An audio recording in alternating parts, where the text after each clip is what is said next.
I ended up going to A&E and my liver was failing. How positive can we be about this while still being realistic? I don't have to be that person I plan to be.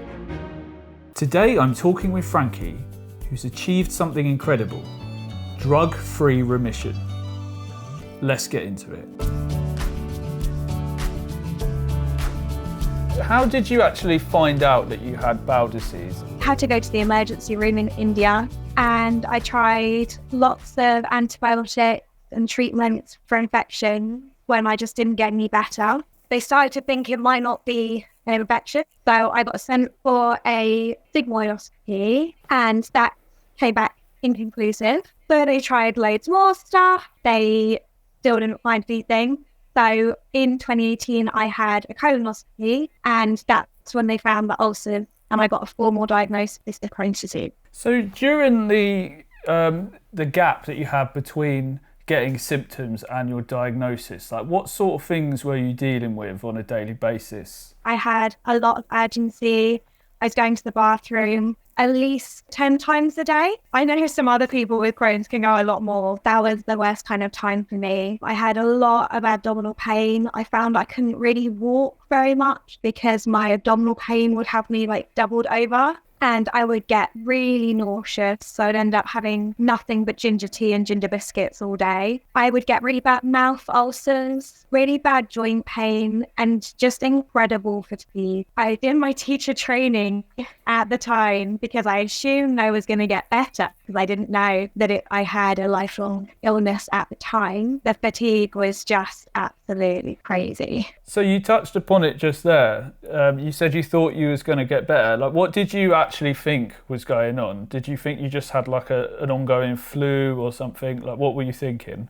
Yeah, that's right. I knew I'd obviously had food poisoning and I just assumed I wasn't getting rid of the bug, but the bug was still there. And once I got rid of that bug, I would go back to normal. And obviously that never happened. Yeah, I had a period like that myself when I was waiting for to see a specialist really. And for me, I thought I was just dying of bowel cancer. Because with colitis, I was getting a lot of bleeding and that. So I know what that uncertain period of not knowing what's going on is like. It's really horrible, mentally.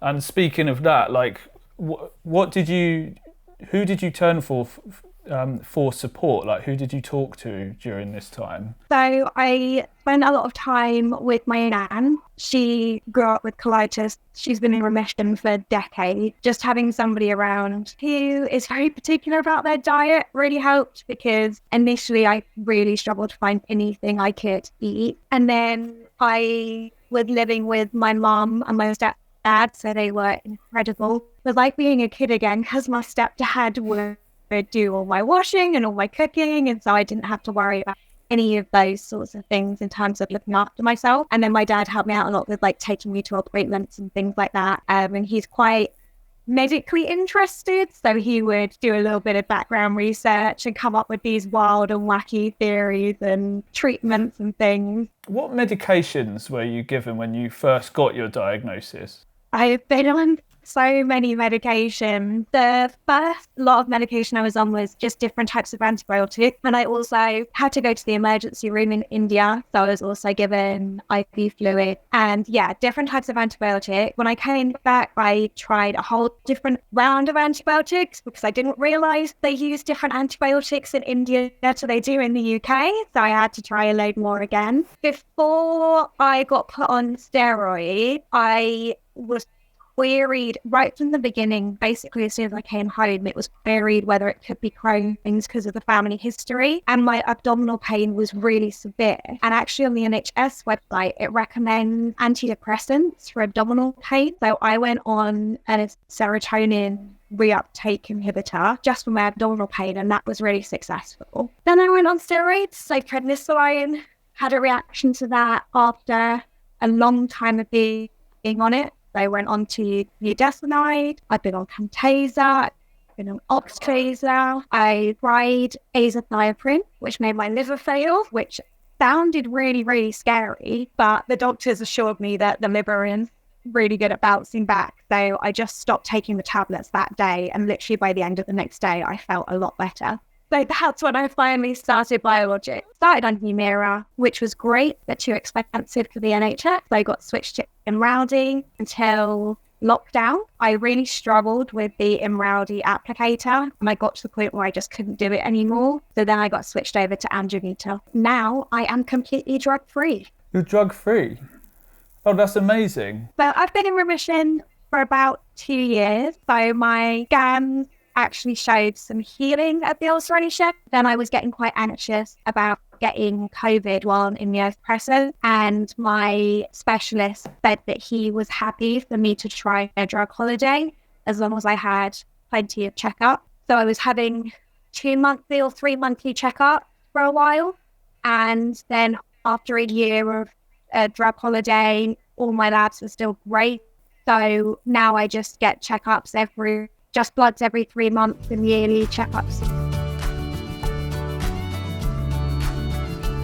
What processes have you learned to navigate through life since you've had IBD? What sort of changes have you had to make that you wouldn't have had to have done without the IBD? Yeah, I think it's something that's so hard to explain to people, and people who don't experience IBD, I say that it literally affects every aspect of your life in ways you wouldn't think about. From changing the toothbrush I use, because I get mouth ulcers, I can now only use a soft toothbrush. And it's just those little things you'd never think of. For me, the biggest thing is managing my fatigue. It's learning when to say no. Your time and your energy is so valuable. You can't waste it on people you are going to add something to your life. Really prioritizing what you want to get out of your time, and knowing that you only have so many spoons in a day. So you have to let some people down. How does diet play into managing your fatigue levels? And also, how has your diet changed as well with your diagnosis? I started out on the white and light diet when I first came back to the UK.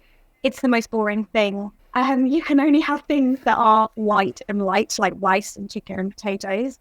It's fine for about a week, and then you go, I really need something else. Also, quite quickly found some trigger foods for me. So I can't eat red meat, I can't eat chilies and fish. Those were all things I could do fine with before, but now just don't agree with me. When I got referred to gastro, I also got referred to the dietitian, and he put me on the low FODMAP diet, and I follow that not as strictly as you need to. I follow it quite loosely now. So now I don't eat wheat, and I avoid some of the other high fructose. Say there was someone who was just beginning their journey with IBD, and they were looking at diet, and they were just like, what do I eat? What would you suggest they start trying to do? The big thing I would say, and it's something our support group do a lot, is see your doctor. They get referred to a nutritionist because they are incredible. I would say change things little as you can, one thing at a time, because one thing I learned doing the low FODMAP is lots of things actually cross over. And so you might think you're allergic to one thing, but actually it's something else. So for example, I tried a gluten-free diet, and that didn't help me because it turns out it's actually the sugars that I can't tolerate. So just try one thing at a time. But also,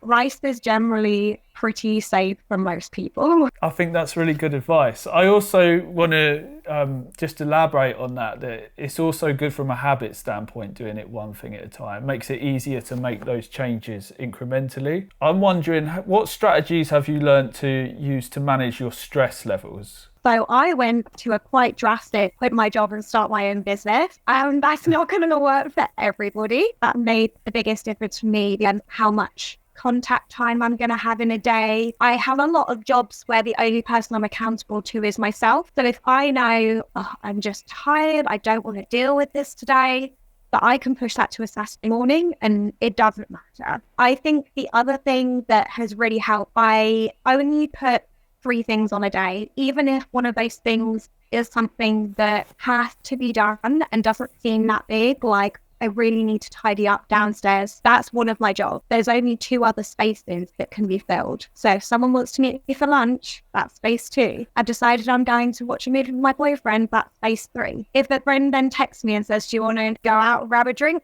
No, my spaces are filled. I'm done. We'll have to go to another day. You've done quite a courageous thing to quit your job and start your own business. I think a lot of people would find that extremely stressful. So I've got to commend you for that. I really like what you said about setting your own hours to what works for you. That's something I've been doing myself as well through my work, doing it at home. And yeah, I think we're on the same page in that regard. What do you think the biggest challenge that you've faced so far with your IBD? I think it's the adapting. I think it's realizing that you're not going to be the person you were before IBD, and you're not going to have the future you expected. And that doesn't mean that future can't be great, but it does mean that it's going to be limited in a way it wasn't before. I definitely think there's a grieving process there. You planned your future without having IBD, and so you have to let that go and grieve for that future, and then you can go, well, what am I going to achieve instead? And it can still be wonderful, but I think that's the most challenging bit, is letting go of opportunities in the future you expected to have. Correct me if I'm wrong, but I think what you're touching on there is acceptance, and just accepting this is who you are and this is how you're going to have to live life now. And like you said, it doesn't mean it can't be a bad life. You just got to do things a different way, and you can still do great things. How has having IBD affected your relationships? And I know you mentioned earlier that if your fatigue levels are too high, or you've done your 3 things a day, you're just going to not go out with your friends in the evening. Has that strained any relationships that you've had? I wouldn't say it's strained them, but I think it's made me more fussy about my friendship. I think it's probably made me a bit less tolerant for people who are more kind of fair weather friends or aren't going to be compassionate. I have a lot of friends now who are the sort of friends where you see them once or twice a year and you still have that amazing relationship when you pick it up. And I really value those, because it means I can not have to stress about booking them in, but know that we still have that really close relationship. Have you ever been trying to explain your condition to someone and they just don't understand it? Yeah, I think that happens quite a lot. It's hard to relate if you haven't been there. It's one of the things about an invisible illness. I'm a very bubbly, active person. I can come over with fatigue very quickly, but also it can be very low level. So I can engage and I can, run around after my nephews and I can go on a walk, but my social meter at that point will be very low because I am feeling fatigued inside. And to someone who's never experienced fatigue, it's almost impossible to explain because it's not feeling tired. I also think that there's not that compassion to know how it can affect you emotionally, but also when you are new to having IBD and all the change and disruption and all that grief for your future self is very challenging. Again, if you've not experienced it, I'm not sure it's easy to relate to at all. Yeah, I understand what you mean about the sort of social fatigue. Like you say, I still got the energy to maybe go out for a walk or something, but it's almost like my mind is just shut down and I just need to isolate myself for a little bit. How do you feel about you've explained it to someone and they give you some unsolicited advice that it's not some advice that you want to follow, but they really think they're trying to help you? The have you tried aloe vera, it'll cure you sort of advice. I find that frustrating, but I know that they're trying to help. It comes from a good place. I also think that there are the cliches of the aloe vera will cure you, have you tried yoga, and all of that. But there is a big holistic side to treatment that isn't necessarily the traditional treatment, but is still recommended. Even my nurses recommend a lot of holistic options. Sometimes it will come across as a bit MLME pyramid schemey, but actually there is something behind it that makes me go, you know what? Actually, I think I will have a look at that. Yeah, those sort of holistic approaches, something I've been trying to explore more recently. Something I've been looking into is just mindfulness and just trying to bring more peace to my mind. How much do you suffer with anxiety? I've always suffered with anxiety a bit, but I really, really struggled over COVID. I had a real anxiety around getting ill on immunosuppressant. So I don't know if you'd have been the same, but I was shielding and I lived on my own. So I was completely isolated for 13 weeks without seeing another soul, which was quite challenging to say the least. That has been a real struggle, but I've actually been working on EFT recently, which is kind of an alternative therapy in itself, and that's really helped. And previously, I actually went to a chronic illness therapy group, which was really beneficial, and that was through the NHS. So to anybody who's going through anxiety and depression, I would absolutely reach out. I didn't know you could get a group through the NHS. The closest thing I've experienced to that is when more recently the infusion unit I go to, I'm on infliximab and I go every 8 weeks to the infusion unit. They took away their COVID restrictions, and suddenly I can see everyone that sat around me, and we're all just talking about our Crohn's and colitis with each other, and it was a really nice experience. So yeah, what was the group that you did with the NHS like? Was it similar to that? So the group was for anyone diagnosed with a chronic illness who is struggling with anxiety.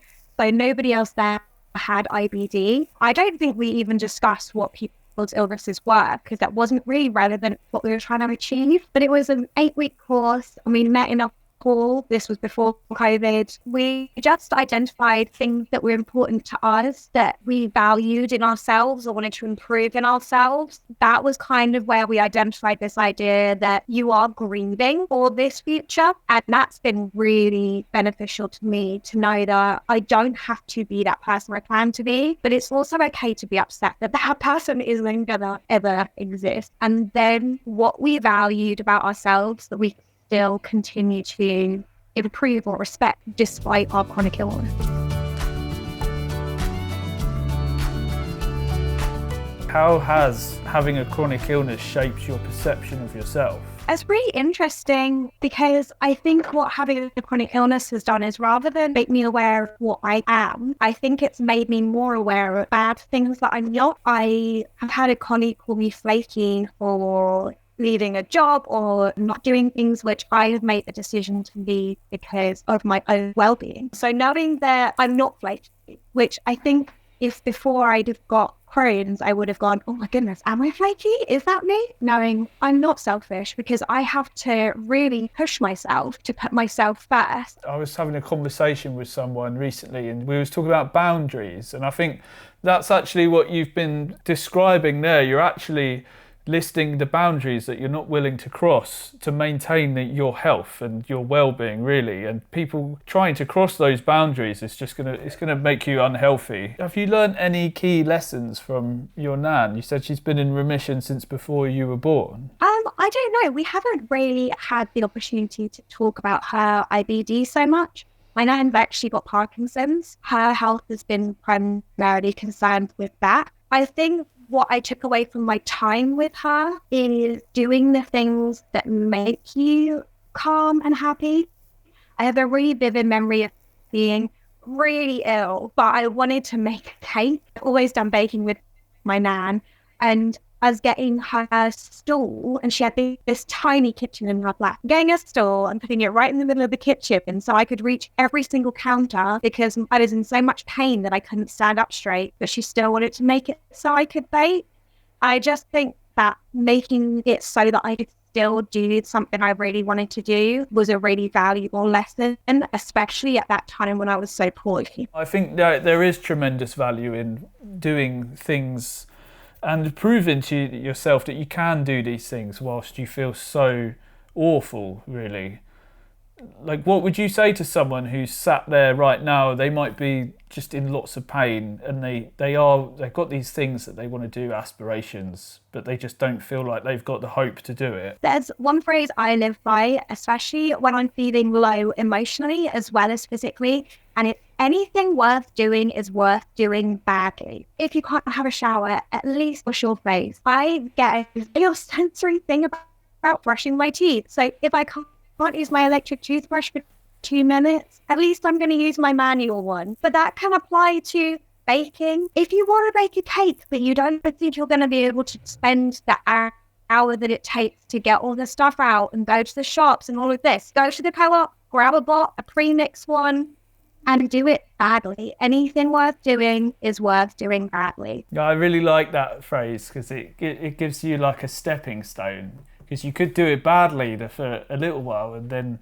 even just start doing it slightly better with the same energy levels, really, and progress from there. What do you think are the biggest misconceptions that the general public have about IBD? What are they misunderstanding? It's just bad IBS. I actually, unfortunately, managed to have both, and they both suck. But my IBS is always manageable. My IBD has got to the point where I am hospitalized for a week because I can't move and I'm in so much pain. I also think everybody always thinks of the toileting side of things, especially in the recent years. That is a very minimal part of it. Yes, I need to know where a bathroom is. Yes, I prefer to use a disabled bathroom for privacy, but for me, the fatigue is by far the biggest symptom of Crohn's. And I think that gets forgotten about by people who don't have it or have a loved one with it. What advice would you give yourself back when you didn't know what was going on and then when you was diagnosed? What would you tell yourself? Rest more,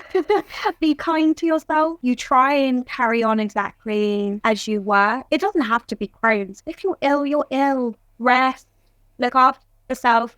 What gives you hope? Looking back at your silver linings are such an important thing. I have been really lucky going into remission, and my drug holiday has turned into just being drug-free. There are things that look really bad and then it works out for the better. So I had liver failure from a drug, which sounds really scary, but that let me get onto the drug that got me into remission. I've been very lucky to have a drug-free remission, but that is really uncommon. Lots of countries don't even do drug holidays. I don't want anyone to listen to this and feel like they're disheartened because they need medication. Is what it's there for. I think that's really important to bear in mind, that I am the exception to the rule and it's not something to even necessarily aim for, although we're all aiming to be completely cured once this cure comes around, of course. What is one lesson you've learned to help you with your IBD journey? It's like you said, it's setting up those boundaries, really. Because I've given myself more time to rest, give myself time to do things, and I get like a lot of anxiety. I guess it's just trying to remember that you're okay, really. Even if you feel you can't keep going, you are okay and things will get better. I think that's the main thing for me. Yeah, I think definitely the positivity makes so much difference. I think that's why I found the emotional freedom therapy so useful, because it was a complete mind shift of how positive can we be about this while still being realistic, and that really helped me with my anxiety. I think community is really important as well, because like you were saying during COVID, I hardly went out, and I hardly still do go out, and I only came on immunosuppressants after COVID, and after that I was almost terrified to go and speak to anyone and do anything with anyone outside, really. Over this year I've been reaching out to people and trying to just engage more in the community, and I think that is a really healing thing. Even if you are in a flare, I think just sharing how you feel and finding people to talk to who are in a similar situation to you, not even necessarily a similar situation, but just people to talk to and share with, is actually like really positively, it's so hugely healing, really, isn't it? Definitely. I've had 2 people I know be diagnosed with Crohn's in the past few years, and the first thing I said, get on the Discord. Get on the Discord. Everyone there will be so lovely and helpful. Yeah, the Discord for me, when I was in hospital, I was spending pretty much the whole day either talking to people in the hospital or typing to people on Discord. Like, it did get me through some hard times. If you've made it this far, thank you so much for listening to the whole of this podcast. If you like this content, please hit the subscribe button and like for more content. If you have a story you'd like to share with me, feel free to get in contact and we can arrange a meeting.